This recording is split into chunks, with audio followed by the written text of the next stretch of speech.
അപ്പൊ നമ്മൾ കല്യാണം കഴിച്ചു കഴിഞ്ഞാൽ ആദ്യത്തെ ഒരു വർഷമൊക്കെ കുട്ടികളൊന്നും ഉണ്ടാക്കാതെ ഇങ്ങനെ നമ്മൾ എന്ത് ചെയ്യുക, ദാമ്പത്യ ജീവിതം വളരെ മനോഹരമായിട്ട് പോകണം എന്ന് നിങ്ങൾക്ക് ഇത് മുന്നോട്ട് ഹാപ്പിയായി കൊണ്ടുപോകാൻ പറ്റും എങ്കിലും മക്കളുണ്ടാക്കിയാൽ മതി. അല്ലാതെ ഇനി എത്ര തൊലാഖ നടക്കുന്നത്, എത്ര ഡിവേഴ്സ് ഒരാഴ്ചയിൽ തന്നെ 3-4 ഡിവേഴ്സിന്റെ കേസുകൾ വരുന്നു. തമാശ പറയല്ലേ, ചെറിയ ചെറിയ സംശയത്തിന്റെ പേരിലൊക്കെ തൊലാഖാണ്.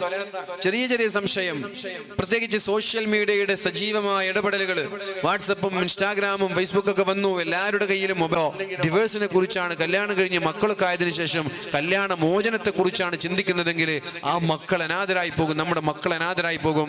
ഉപ്പാനെ കാണിച്ചു കൊടുക്കൂല, ഭാര്യ തീർച്ചയായിട്ടും കാണിച്ചു കൊടുക്കൂല. ഡിവേഴ്സ് ആയാൽ പിന്നെ എന്തെന്നില്ലാത്ത ചൊടിയും വൈരാഗ്യം ഉണ്ടാകും.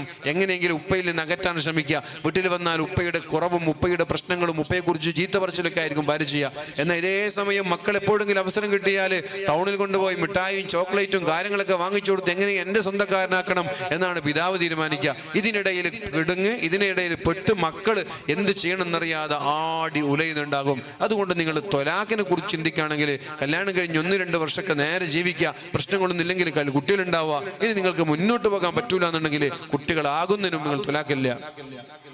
രണ്ടാളും ഒരു നിലക്ക് ഒത്തുപോകുന്നില്ലെങ്കിൽ ത്വലാഖില്ലണം. ത്വലാഖ് അല്ലാഹുവിന് ഇഷ്ടമല്ല. എന്നാൽ ത്വലാഖ് ആവശ്യ സമയത്ത് ചെല്ലേണ്ടി വരും. ത്വലാഖ് ചെല്ലിയ അർശ് പോലും കുലുങ്ങുന്ന.